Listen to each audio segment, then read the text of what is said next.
নমস্কার, আমরা ফিরে এলাম, আছি সৌমিত্র চট্টোপাধ্যায়ের সঙ্গে। তিনি মহীরুহ বটবৃক্ষের মতো। আমরা আলোচনা করেছি সেই বটবৃক্ষের শিকড় বাকড় কারা, তার জমি প্রস্তুত কিভাবে হয়েছে। আমরা আরও কথা জানতে চাইছি সৌমিত্রদার কাছে। মানুষ সৌমিত্রদা, বেড়ে হয়ে ওঠা সৌমিত্রদা, আপনার সেই সয়েলের দিকে আবার চলে যাই। সেই সয়েলের দিকে একটা জিনিস বোধহয় আগের জায়গায় বলছিলাম, তার সঙ্গে যে একটা যোগ আছে, যে কখনো কখনো নিজের সম্পর্কে গভীর অনাস্থা, এমনকি শারীরিক সক্ষমতা ইত্যাদির প্রতি সব কিছু মানে ঝুঁটি ধরে টান মারে, সেটা আদিতে বোধহয় ছিল আমার ছোটোবেলায় একবার দুবার, বিশেষ করে একবার একটা দীর্ঘ টাইফয়েড অসুখ করেছিল, 63 দিনে জ্বর ছেড়েছিল। তো এই পরে আমাকে নতুন করে হাঁটা শিখতে হয়েছিল। আমি স্কুল যেতাম, যে তারপরে যখন স্কুল যেতে পারলাম তখন রিক্সায় করে আমি নিয়ে যাওয়া হতো। রিক্সা থেকে নেমে আমি কোনো করে ওই থপথপ করতে করতে গিয়ে করে আমাকে সমস্তটা রিলার্ন করতে হয়েছিল হাঁটাটা। টাইফয়েড তখন প্রায় দুরারোগ্য ব্যাধি, দুরারোগ্য ছিল এবং বহু লোক মারাও যেত টাইফয়েডে। তো সেই সব টাইফয়েডের রাত্রিগুলো আমার এখনও মনে আছে। খুব মানে লোকের হয়তো খারাপ লাগবে শুনতে, রাত্রিবেলা দেখছি গলার ভেতর কিসব হচ্ছে, মানে ঘুমোতে পারছি না আমি, এইখানে কীসব হচ্ছে। একটা দেখি মুখের কাছে কী জানো, কী করে নিয়ে সেই জিনিসটাকে টেনে ফেলে দিলাম। একটা ড্রাম মতন থাকতো রাখা, ছেড়ে ফেলে দিলাম। সকালে উঠে দেখা গেলো সেটা একটা এত বড় কৃমি, সেটা এই দিক দিয়ে উঠে চলে এসছে পেটের ভেতর থেকে। এবং সেটা বললো যে হ্যাঁ, বললো যে ওটা বেঁচে গেছি, যে ওটা মুখে গেছে গলায় গেছে এবং তুমি টেনে বের করে ফেলে দিয়েছো। এত বড় কৃমি, ওটা অন্যদিকে গিয়ে লাঙের ভেতর গিয়ে মানে মৃত্যু ওই লাঙে চলে যাওয়া ভীষণ কমন। তো এইরকম সব এইটা আমাকে একটা জিনিস করেছে যেটা বুঝি, যে আমার একটু সুপার সেন্সিটিভ করে দিয়েছি, হুইচ ইজ মানে almost can be termed as a bit of weakness. আপনি সেনসিটিভ মনে হচ্ছে ভয়ার্ত করেছে, অসুখ বিসুখ। এবং আমাকে ওই সেন্সিটিভিটি থেকেই তার অন্য সাইডটা, এটা কনভেক্স থেকে যদি এইটা হয়, এটা হলো যে আমি সব কিছু দেখতে শিখেছি, দেখতে আগ্রহী বেশি হয়েছি সবসময়। হ্যাঁ, কেন এরকম হয়, কেন এরকম হচ্ছে, কেন এরকম হয়, এই করে তবে আমি ভুলেও যেতাম ছোটবেলায়। আমি দেখেছি সায়েন্টিফিক মেডিকেল যে কোনো আলোচনা আপনি আগ্রহী, ভীষণ কিউরিয়াস। এখান থেকে এসছে জানার ইচ্ছে যে আমি জানবো আরো। না, জানবোটা করতে থেকে বই পড়ার থেকে, ওই বইয়ের যার আকর্ষণ যার একবার হয়েছে, একবার যার ওই গ্রন্থের সঙ্গে গ্রন্থিবন্ধন হয়ে গেছে, তার আর ওটা জীবনে যায় না। কিন্তু যেটা পরে হয়েছে যে জানার সঙ্গে সঙ্গে বিষয়মুখী হয়েছে। একটা কথা তো বলিনি, আমি তো তখন ফার্স্ট ইয়ারে পড়ি, গৌরমোহন মুখোপাধ্যায় বলে আমাদের এক বন্ধু, এর কথা আমি অনেক জায়গায় বলেছি, লিখেছি, যে তিনি আমাদের একটা ওই ফ্রেন্ড ফিলোসফার অ্যান্ড গাইডের মতন ভূমিকায় অবতীর্ণ হলেন আমাদের কয়েকজন ছেলেকে। এবং তখন আমাদের বন্ধু বান্ধবরা সবাই কবিতা লিখছে, আর উনি ভয়ঙ্কর বই পড়তেন। কিন্তু এখন যাই তার আমার ইয়ে লাগুক না, সেই বই পড়াটা উনি একটা বিষয় নির্দিষ্ট করবার চেষ্টা করে দিয়েছিলেন। উনি বলছেন যে আওলে খাবলে পড়ে তো কোনো লাভ নেই, তুমি কি জানতে চাও সেটা সেই অনুযায়ী পড়ো। এবং সেখানেও আমার বইয়ের ক্ষেত্রে সংশোধন হয়নি। আমি এখনও ভয়ঙ্কর উল্টোপাল্টার বিষয় পড়ি। আমি যেমন ইয়েতে পড়ি, মাইক্রো হান্টার্স পড়ি, যে কী করে এইসব তা দিয়ে, আর সেই সঙ্গে পরিবারের সেই সময়কার কথা বলছি, আর সেই সঙ্গে সঙ্গে সহকৃষ্ণ পড়ি। কিন্তু এখনো আপনি বিভিন্ন বিষয় নিয়েই চর্চা করেন। বিভিন্ন বিষয় কেন, কত জিনিস আছে, কত কিছু আছে, কত কিছু জানার শেখার, তার তো শেষ নেই তো। ওইটাই কিন্তু আপনার সাবকনশিয়াস ম্যারিনেশন হচ্ছে, মাংস সিদ্ধ হওয়ার মতো, যেটা আপনি অভিনয়ের বিভিন্ন মাত্রা খুলে দেয়, তাই না? আমরা ভূমি থেকে আবার যদি অন্য সময় চলে আসে, আপনার মনে নিশ্চয়ই বলবেন। ভূমি থেকে আমরা এবার কাণ্ডের দিকে যাই, মহীরুহের, যেটা হচ্ছে আপনি এখন নাও। আমি পেছনেরগুলোর কথা ভুলে যাচ্ছি, বা আপনি কি অ্যাচিভমেন্ট করেছেন জীবনে, কি সিনেমা, কবিতা ইত্যাদি আমি ভুলে যেতে চাই। মানে এখন নাও যদি আমি মানুষটাকে Soumitra Chattopadhyay as a man দেখি, আমার কতগুলো জিনিস ইচ্ছে আছে জানবার। এক নম্বর হচ্ছে আপনার ভ্যালিউজ, মূল্যবোধ, সেটা তো তৈরি হয়েছে সেই জমি থেকেই। আমি মূল্যবোধ অনেক রকমের হয়, পার্সোনাল, প্রফেশনাল, সামাজিক ইত্যাদি নানা রকমের। আপনাকে আমরা অনেককেই ভ্যালু এক্সারসাইজ করি বিভিন্ন সময়, জিজ্ঞেস করি, এবং ইস ভ্যালু আমাদের ইন্ট্রোস্পেকশনটা খুব দরকার। আপনার সামাজিক নয়, পার্সোনাল অ্যান্ড প্রফেশনাল মূল্যবোধ কি, দু একটা কথায়। অন্যায় না করা, ফার্স্ট থিং। অনেস্টি। অনেস্টি, এবং সেই অনেস্টি তুমি জানো, ছোটবেলায় তো চুরি করে ইয়েও খেতাম, মিষ্টিও খেতাম। হ্যাঁ, তার খুব মজার মজার গল্প আছে, সেগুলো এখানে আর বলছি না। কিন্তু সেটা সেটা একটা রিলেটিভ বিচার অফ অনেস্টি। এই ধরনের চুরি করে একটা বাচ্চা ছেলে যে খাচ্ছে, এটা কিছু নয়, এটা তো ফরমেশন, এটা। হ্যাঁ, এবং বিশেষ করে আমাদের মতন দেশে, তার পরিবেশে তুমি ভাবো, এক বড়দের কি হয় জানি না, আর কেন জানি না ওই দুটো প্যান্ট ছিল, স্কুল যার উল্টো পরা দুটো শার্ট, আর একটা ছিল বলা হতো তোলা, স্পেশাল অকেশনের জন্য। এর মধ্যে মানুষ হতে হয়েছে বেশিটা ছাত্রাবস্থা, মানে স্কুলের বিশেষ করে। তারপরে বাবা চাকরি নেওয়ার পর যখন 500 টাকা মাইনে চাকরি পেলেন, তখনকার দিনের তুলনায় অনেক টাকা, কিন্তু তখন প্রথম মনে হলো বাবাও যেন হাঁপ ছেড়ে বাঁচলেন, আর দারিদ্রের সঙ্গে লড়াই করতে পারছিলেন না। কিন্তু ছোটবেলার থেকে দারিদ্র দেখেছি, কী সব দেখেছি, যে জিনিসগুলো দেখেছি যেন সেইগুলো বোঝা যায় না। সেইগুলো মূল্যবোধ তৈরি করে, মানুষের প্রতি, জগতের প্রতি দৃষ্টি, মানে তোমার গভীর। হ্যাঁ, সেটা হচ্ছে সব থেকে বড় তার ঘটনা দুটো বলি। একটা হচ্ছে ওই দুর্ভিক্ষ, মন্বন্তর, 43-এর মন্বন্তর। সেখানে দেখতে দেখতে চোখের ওপর সব দাম বাড়তে লাগলো। দাদু গয়লাকে বকছেন, তুমি টাকায় 10-এর দুধ দিচ্ছ না, তুমি 8-এর দুধ দিচ্ছ, কি করবো, সব জিনিসের দাম বেড়ে যাচ্ছে। এটা আমি এখনো মনে আছে আমার, মানে 10-এর টাকা 8-এর নামাচ্ছে করতে করতে চালের দাম বাড়তে বাড়তে 40 টাকা মন হলো। অশনি সংকেত শোনা যাচ্ছে। একদম, সে অশনি সংকেত করতে অত ভালো লেগেছিল কেন? আপনার রিয়েল লাইফ, একদম ওই লাইফগুলো তো দেখে এসেছি আমরা। এবং সেই সময় যে জিনিসটা দেখেছিলাম, যে ওই 35,000-এর যে ছোট্ট শহর, পুরনো শহর ছেড়ে যাচ্ছে, ভরে যাচ্ছে, ভেঙে যাচ্ছে, সেখানে সে ভেঙেছিল মধ্যে আশপাশের গ্রাম থেকে শয়ে শয়ে, এমনকি হাজারে ইনভেট করছে, মানে খেতে পাওয়ার জন্যে। এবং তারা একটা করে, কারোর শানকি, কারোর হাতে একটা এই নিয়ে, কারোর হাতে একটা ঘটি, এই নিয়ে ঘুরে বেড়াচ্ছে সব জায়গায় খাবার চাই বলে। এই ফ্যান ডেটা মানে করতে গিয়ে এলো, তার কারণটা তারা বুঝে গিয়েছিল মানুষের স্বাভাবিক জীবন তাকে শিখিয়ে দেয় কোথায় সে কোথায় যেতে পারে। সে দুপুরবেলা আসতো তারা, যখন মানুষের খেতে বসার সময়। বুঝতে পেরেছ?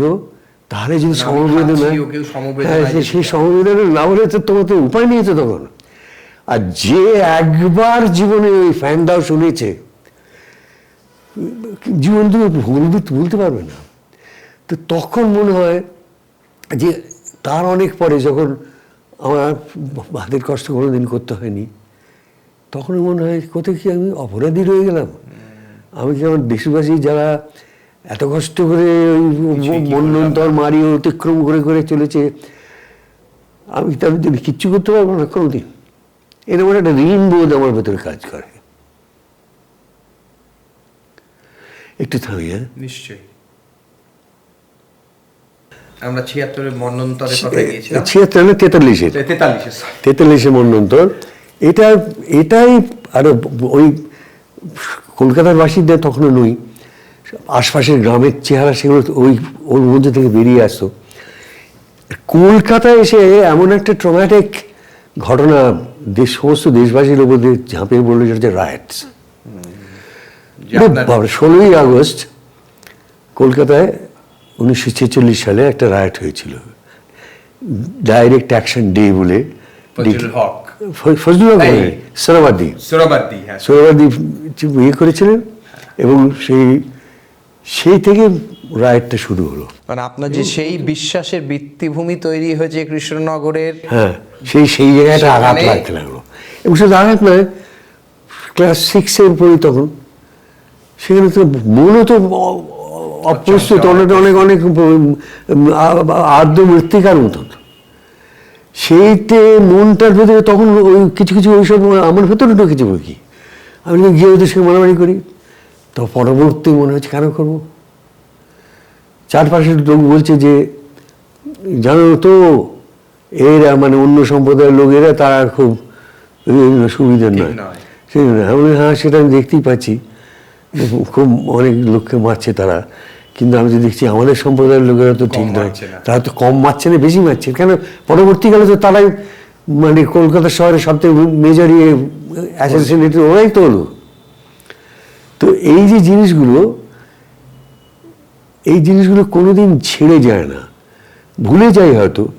আর আজকের ভারতবর্ষ তো আমাকে বলতে দেবে না যে সাম্প্রদায়িকতা আছে, সাম্প্রদায়িকতা চিরদিনই ছিল, কিন্তু এমন যুযুধান ছিল না। চড়া অক্ষরে হ্যাঁ, এইরকম করে হতো না। সামনে এসে দাঁড়াতো না। আমরা সেটাই পরে আসবো, আমি নিয়ে জাস্ট আমরা ফিরে যাই মূল্যবোধের কথায়, যেটা বলছিলাম আপনার প্রফেশনাল অ্যান্ড পার্সোনাল ভ্যালুজ। আপনি প্রথম বললেন দ্যাট ইজ অন্যায় না করা, সেটা এত কিছু দেখেছেন তার থেকে আসে। সুতরাং দুটো কি পার্সোনাল অ্যান্ড প্রফেশনাল ভ্যালুজ কি always aligned for you, or there is other professional values যেটা আপনি মনে হয়? না, প্রফেশনাল ভ্যালুজের মধ্যে প্রাইমারি জিনিসটা কিন্তু online Integrity and integrity and honesty, সেটা তো একটা থাকতে হয়। সেটা, এবং সেটা আবার ওই শিশির ভাদুরী ভয়ঙ্কর পরিমাণে ইয়েছিলেন। হ্যাঁ, মানে ভাবো, তার লোকটাকে পদ্মভূষণ নাকি দেওয়া হয়েছিল, সেটা সে রিফিউজ করলো। সে রিফিউজ করলো কি বলে, যে আমি তোমাদের পেয়েছি, আমাকে এটা পাঠানো হয়েছিল এমন জায়গায় যে থিয়েটার আমার অনেকদিন বন্ধ হয়ে গিয়েছে। তো যাই হোক, আমি এইটুকুন বলছি যে যদি আমি আমার থিয়েটারকে কোনো রকমভাবে মানে এনরিচ করে থাকি, তাহলে আই থিঙ্ক ইট বেটার যে তোমরা যদি কলকাতা শহরকে একটা ভালো রঙ্গালয় তৈরি করো, এই করো। এবং সমাজের জন্য আমি I do not believe in the creation of section of toadies. বড় মাপের মানুষ ছিলেন। তারপর আমরা তখনও সেই শিকড় থেকে আপনি তুলে আনছেন মূল্যবোধ, যেটা আমরা কথা বলছি। সেগুলোই মনে হয়। আমি দুবার পদ্মশ্রী রিফিউজ করেছি, সেগুলো যে ওকে ইমিডিয়েট করবো বলে নয়। নিজের ভেতর থেকে আসেন। হ্যাঁ, আমি নিজের কাছে থেকে মনে হচ্ছে এটি চারিপাশে সিনেমার জন্য তারা কিচ্ছু করে না, আর এরকম ধরে ধরে পদ্মশ্রী দেয়। তার বহু বছর বাদে, 20 বছর বাদে কি 25 বছর, আরো পরে বোধহয় 30 বছর বাদে পদ্মবিভূষণ ওকে যখন দেয়া হলো, তখন আমি একদম সম্পূর্ণ অন্য কনসিডারেশন থেকে নিলাম। সেটা কি বলতো, ততদিনে এই মানে এই তো 2006 বোধ দিয়েছিল আমায় পদ্মভূষণ। তখন আমি ভাবলাম যে তখন আমি সত্যি আজকে সৌমিত্র চ্যাটার্জি হয়ে গেছি। এবং যে আর কতবার লোকেদের আমি ডিসঅ্যাপয়েন্ট করবো, তারা চায় আমি কিছু একটা পাই, তারা চায় আমি ডেকোরেটেড হই। আমি খালি তাদের দুঃখ দেবো না বলে দিয়েছি। অন্য Padma Bhushan does not mean a thing for me, it does not, sincerely not. কি হয়, বিকজ আপনার ওয়ার্ক, আপনার পদ্মবিভূষণ, আমার তো সেইখানে তো মানুষ আমার কাজ দেখছে, ভালো বলছে, খারাপ বলছে, ওফ ভুলে যাচ্ছে। আর যাওয়ার পথে প্রায় যখন চলে যাচ্ছি, তখন আমার ঝুড়ি ধরে টেনে এনে বলে করুন, কাজ করুন। সংসার সীমান্তের সময় একটা সময় প্রায় মনে হয়েছিল, তার ঠিক আগে, যে লোকে বোধহয় আরাম ডাকবে না, চাইছে না, ছবিগুলো ভালো করে চলছে না, কি হচ্ছে, ভালো রোল পাচ্ছি না, এবং যখন মনে হচ্ছে যে এবার বোধহয় অন্য কিছু ভাবতে হবে, সেই সময় সংসার সীমান্তে এটা করলাম। এবং করার পর যে মানুষের যে মানে কি বলবো, উচ্ছ্বাস, হ্যাঁ, উচ্ছ্বাস, উৎসাহ, এই জিনিসগুলো যেন কিছু কিছু লোকের, আমার যোগসভা যখন বলে অ্যাওয়ার্ড রিওয়ার্ড অমুক তমুক এসবের কথা, আমার সাধারণ মানুষের কথা বেশি মনে পড়ে। কেওড়াতলা শ্মশানের ধারে কি ছবিটার নামটা এখন ভুলে যাচ্ছি, পাষাণ্ড পণ্ডিত বোধহয়, আচ্ছা, একটা একদম পাশে বস্তিতে, কেওড়াতলা শ্মশানের পাশে বস্তিতে শুটিং করছি। তখন তো আমি যথেষ্ট নাম করা অভিনেতা, ভিড় হয়ে গেছে প্রচুর, অনেকে এটি পাশে বস্তি, তার বস্তির লোকেরাও এসেছে। তখন বস্তিতে সবাই ঢুকেছে, টেলিভিশন ঢুকেছে রাইট, বস্তির ঘরে ঘরে, 80-র দশক। হ্যাঁ 80-র দশক। তো একজন ভদ্রমহিলা একদম বস্তিবাসিনী, দেখলেই বোঝা যায় তার চেহারার মধ্যে, অন্য কিছু নয়, নোংরা টোংরা নয়, কিন্তু চেহারার মধ্যে একটা কালি, একটা মানে অসুস্থতা, এইসব নিয়ে চেহারাটা। তিনি এসে বললেন, আমাকে বাবা বলে ডাকলেন। বাবা মানে এমনি নেই, বাবা একটা কথা বলবো? আমরা হ্যাঁ নিশ্চয়ই বলুন।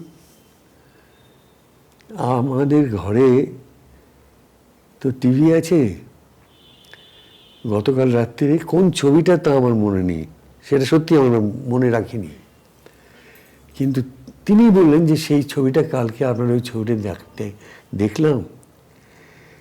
এই দেখতে দেখতে তখনও বলছিলাম, এখন আপনাকে সামনে পেয়ে গেলাম, তাই বলছি ভগবান আপনাকে বাঁচিয়ে রাখুন, আপনি আমাদের জন্য এসব করুন। দেখুন তো, একটা সময় আমি খুব ডিপলি ডিস্টার্বড হতাম। আমার ওই যে বললাম, আমি কী করি, এটা কার কাজে লাগে, এটা কি কোনো ক্লাস ওয়ারের দিকে যায়, কোনো কিছুর দিকেই যায় না। আমার মূল্য দিয়ে ওরা কিনে নেয় আমার শ্রমটা। তখন তো তাহলে কি, তারপরে মানুষ তো আস্তে আস্তে ভাবে, আস্তে আস্তে শেখে, দুম করে হঠাৎ সবাই সব সময় হয় না, সব ইনসাইট হয় না। সব সময় হয় না, কোনো কোনো সময় হতে পারে। তারপরে বুঝতে পারলাম যে এটি তো আমার service, that is your service. আমি তো অন্য কিছু করতে পারি না। বেচা কেনা ট্রানজাকশনের বাইরে হচ্ছে আপনার your service is your work that you offering to people. এইরকমই একজন ভদ্রমহিলা নিরালিপুরে, তখন বোধহয় মিথিলের কবে বিয়ে হয়েছিল, 25 বছর হয়ে গেছে বোধহয়, তারও বেশি।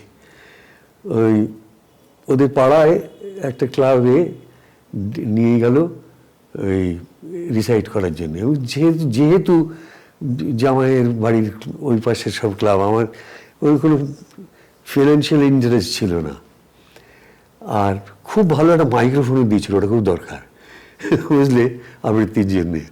তো মাইক্রোফোনটা দিয়েছে, আমি প্রাণের আনন্দে, হরি আনন্দে 1.25 ঘন্টা না 1.5 ঘন্টা ধরে কবিতা বলেছি।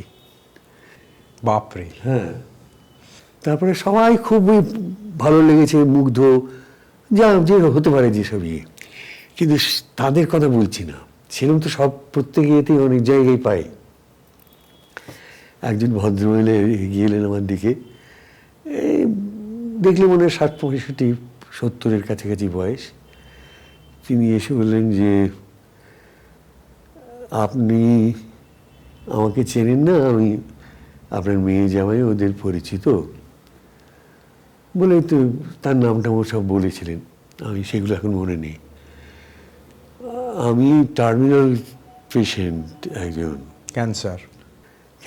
আমি তো আমি যে এরপরে ভগবানকে শুধু ধন্যবাদ দিচ্ছি যে এই দিনটায় আপনার কবিতা শোনার জন্য উনি আমায় বাঁচিয়ে রেখেছিলেন।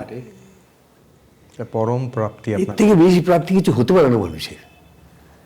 আর কি পদ্মভূষণের কাছে কি বলো দেখিনি, এর চেয়ে বড় পুরস্কার হয় না। These are rewards in many way. আপনি জানতেই হয়তো পাচ্ছেন, creating a big difference in people's lives, অনেক দূর থেকে।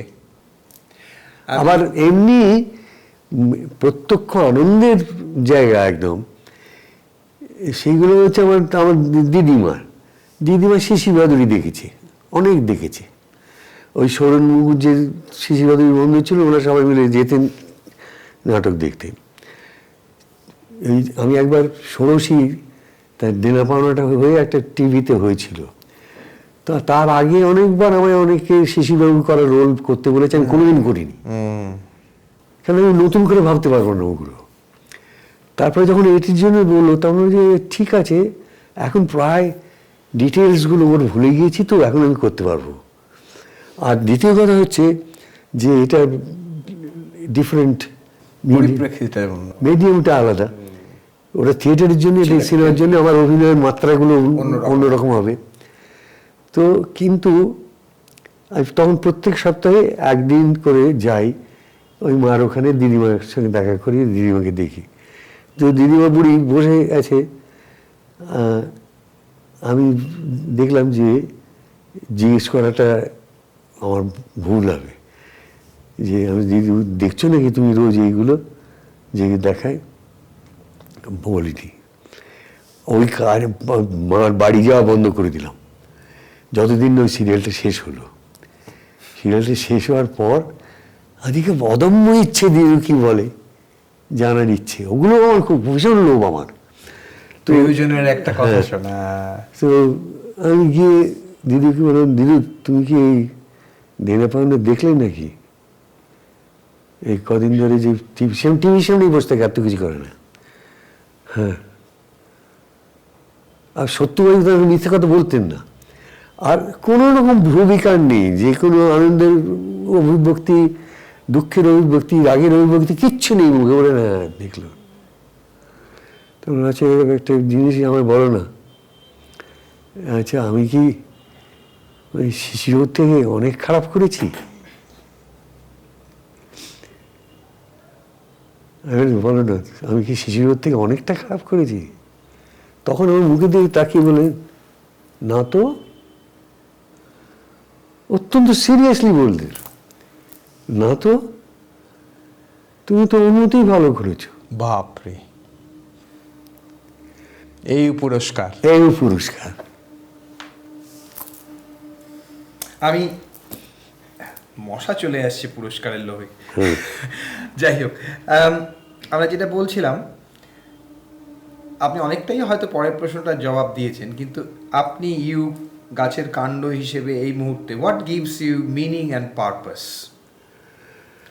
মানে জীবনের মানে, জীবনে মানে একটা দুটো জিনিস, যে একটা তো জায়গায় হয়েছে যে আমার পেশাটাই এখন প্রায় আমার সম্পত্তি নয়। পেশাদার হিসেবে যে ভালো কাজগুলো করি সেগুলোও বলছি, যে শুধু পয়সা রোজগার বলে নয়, যে ভালো কাজগুলো করি, একটা ভালো ছবি যখন করি বা যাই করি, দেশের মানুষের কাছে। আমার এক বন্ধু ঠাট্টা করে গাড়িতে তোলার সময় বলতো, ওই তার শুটিং করতে যখন যেতাম, ফেরত আসার সময় সে আমায় গাড়িতে তুলে দিতে আসতো, এই খুব সাবধানে নিয়ে যাও, জাতীয় সম্পত্তি, কোনো ক্ষতি না হয়, বুঝলি? এই ঠাট্টাগুলো পেছনে এত স্নেহ এবং ইয়ে থাকতে, যেটাকে আমি উড়িয়ে দিতে পারি না। সেই জায়গায় চলে গেছে ওই কাণ্ডর ওই জায়গাটা, হয়তো I am not very sure, কিন্তু মনে হয় আমার কাছে। কিন্তু আর একটা জায়গা আছে যেটা ব্যক্তিগত জীবন। ব্যক্তিগত জীবনের তো পাশাপাশি বয়ে এসেছে। এইখানের একটা ঝুড়ি যদি এইটা হয়, ব্যক্তিগত জীবনটা আর একটা, সেইখানে আমি বহু সময় নিজেকে অনেক ব্যর্থ বলেও যেমন মনে করি, তেমনি মনে করি আমার একটা জরুরত আছে এই সংসারে।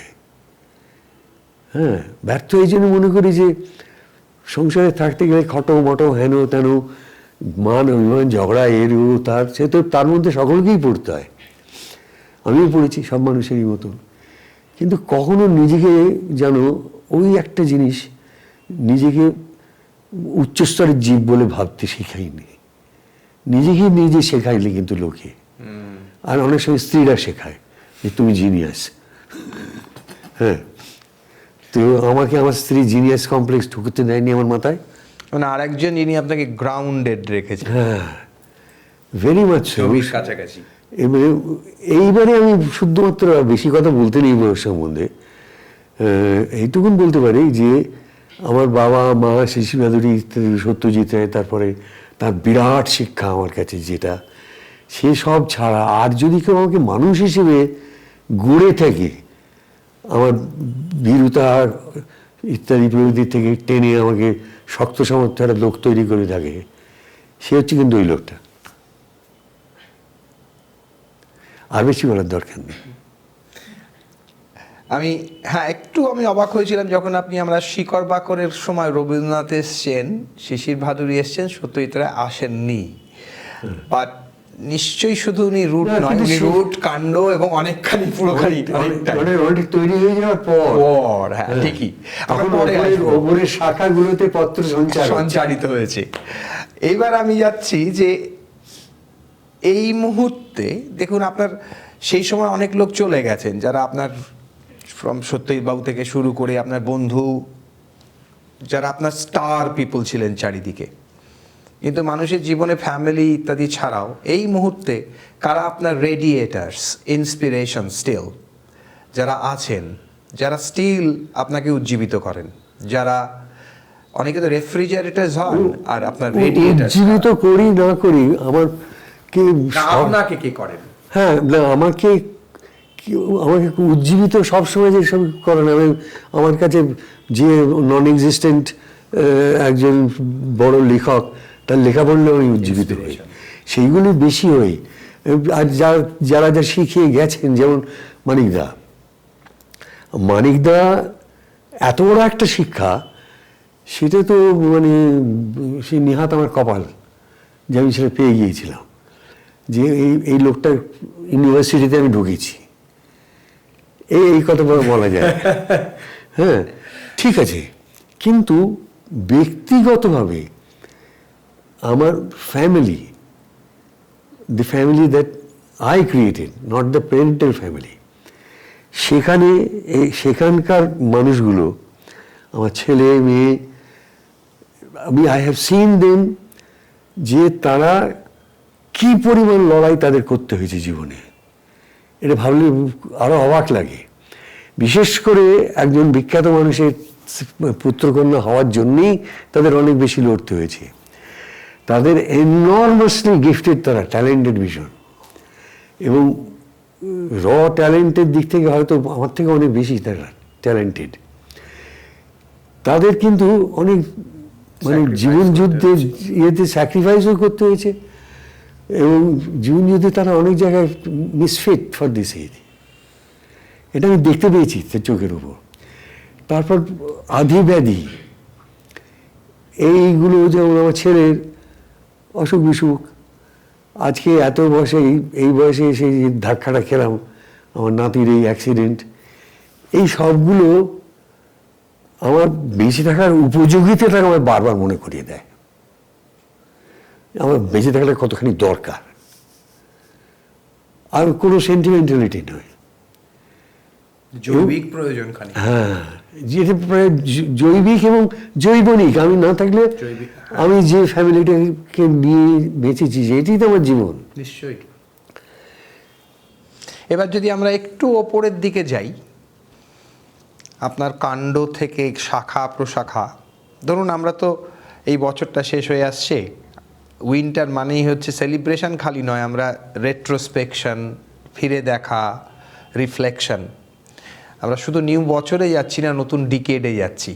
এবার যদি আমরা গাছপালার শাখাগুলো দেখি, what are your dreams? Well, there are so many. Maybe one or two. Aspirations. Aspirations, সত্যি কথা বলছি, এখন অনেক তার ইয়েটা সংকীর্ণ হয়েছে, ফোকাসটা। আগে তো এই করবো, হ্যান করবো, ত্যান করবো, দেশ বাড়াবার ইচ্ছে, এটা কি ভয়ঙ্কর ছিল। প্রায় চলে গেছে আমার, শারীরিক কন্ডিশন আর পারমিট করছে না, করতে করতে ওটার সঙ্গে মেনে নিয়েছি যে ঠিক আছে, হলো না, সব জিনিস হয় না লাইফে, সকলকার সব কে আর কত, সবাই কি সব দেখতে পারে? সবকিছু তো হয় না। হ্যাঁ, কিন্তু আমার ভীষণ ভ্রমণ পিপাসা ছিল। আমি স্কুলে ভাবতাম, আমি নানা রকম জিনিস ভাবতাম, কি হব ভাবতাম আমি রামনাথ বিশ্বাস হব, ভূপর্যটক, এইটি ভাবতাম। সাইকেলে করে পৃথিবী ঘুরে বেড়াবো। হ্যাঁ, তো সেই রকম ইয়েগুলো ফোকাস ছোট করে এনেছি। এখন ভাবি যে ভালোর দিকে যদি কিছু করতে পারি, যদি আর সামর্থ্য কোনো কিনা জানি না, তাহলে আমার সমাজের জন্য, দেশের জন্য যদি কিছু করতে পারতাম আমি খুশি হতাম। প্রচুর কিছু করেছেন। হ্যাঁ, না আরো কিছু হয়তো করা যেত। আর নিজের জন্যে, শুদ্ধ নিজের জন্যে এখন আমি কিচ্ছু চাই না। আমি যদি বছরে একটা করে ভালো ছবি করতে পারতাম, একটা ভালো নাটক যদি করতে পারতাম, 8-10টা পদ্য যদি লিখতে পারতাম, ব্যাস, আর আমি কিচ্ছু চাই না। তারপরে আপনাদের এই খিদে, ক্রিয়েটিভ খিদে, সেটাই আপনার ড্রিম। আমি আসছি সেই আমার স্বপ্ন অপরিসীম, সেই যে বিষ্ণুদের সেই কবিতা ছিল না, তবু যদিও গাছে গাছে শুকনো হাহাকার, যদিও ডালে ডালে অসাড় হিম। চমৎকার। আমি বাট স্টিল এই গাছের জায়গাটা শেষ করব। যদি এই বছর বা পেছনের কয়েক বছর আপনি রিফ্লেক্ট করে, what do you want to let go that not serving you anymore? কিন্তু প্রথম দিকে তো I would have, if I could let go this জরাজীর্ণ শরীরটা। হ্যাঁ, মানে এটা নিয়ে আর কি হবে, এরকম একটা ফিলিং আমার হয়। কিন্তু সেটা নেওয়াতেই টেম্পোরারি, পাসিং থট, সেই দিক থেকে নয়। আর যেগুলো চলে যাওয়ার মনে করেন, তার কিন্তু সেইগুলো আমি বলছি যে, সেইগুলো সত্যিই বলছি, এগুলোতে আমার শুধুমাত্র বুদ্ধি দিয়ে রেসেট করে, বিচার করে, এই করে করে আমি আমার যা আমাকে পীড়া দেয়, যা আমাকে ভেতর থেকে নিগৃহীত করে, সেগুলো সত্যি অনেক ঝেড়ে ফেলতে পেরেছি আমি। এখন আমি অনেক আমি নিজের কাছে অনেক পরিষ্কার, বুঝতে পেরেছ? এবং সুতরাং সেই দিক থেকে আমার কিছু বলার নেই। বলার এইটুকুন যেটা, সেটা আমার মানে একটা সত্যি কথা বলবো, যে একটা জায়গায় এসে সব হতভম্ব হয়ে যেতে হয়, সেটা হচ্ছে যে আমি এখনো কিন্তু জীবনের মানেটা খুঁজে পাইনি। Why life? Why not? হ্যাঁ, why not তো সেটাও তো বটে, কিন্তু কেন? জীবনের মানেটা কি? জীবনের মানেটা কেন বেঁচে আছি? কেন নিউন্ডারটাল থেকে আমি এখানে এলাম? But we might not find the answer. Why have I come out of the Neanderthal forest? And here? But you are raising the questions. Yes, I still do. অধিকাংশ লোকেই তো বেশ unconscious servant works in like আমরা গড্ডলিকা প্রবাহের মতো, rather than a willing participant. You are asking questions.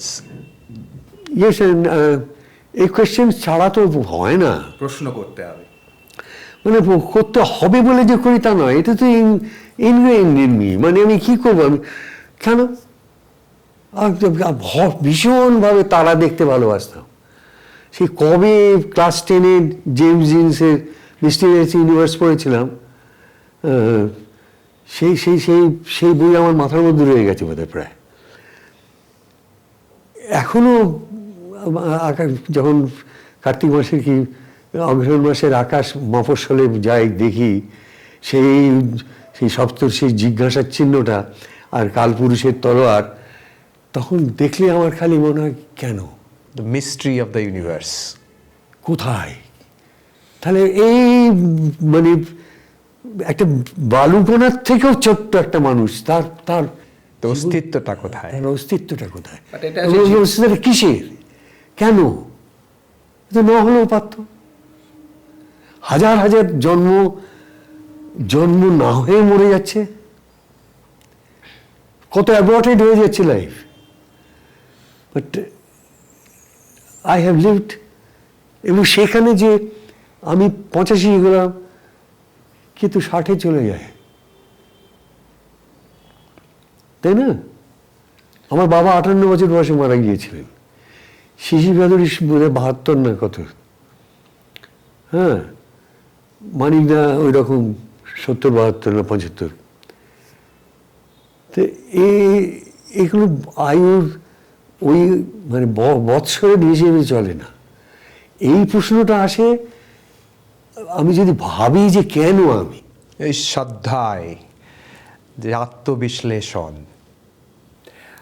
এইগুলি বোধহয় আমার জপ টপ করার দরকার করে না এই জন্যে। না, বিকজ আপনি হচ্ছে জ্ঞান ইন সেন্স এটাকে বলে ভিয়া নেগেটিভা, নেতি প্রশ্ন তোলা, এবং one of the most spiritual important path to ask questions. You might not get the answer.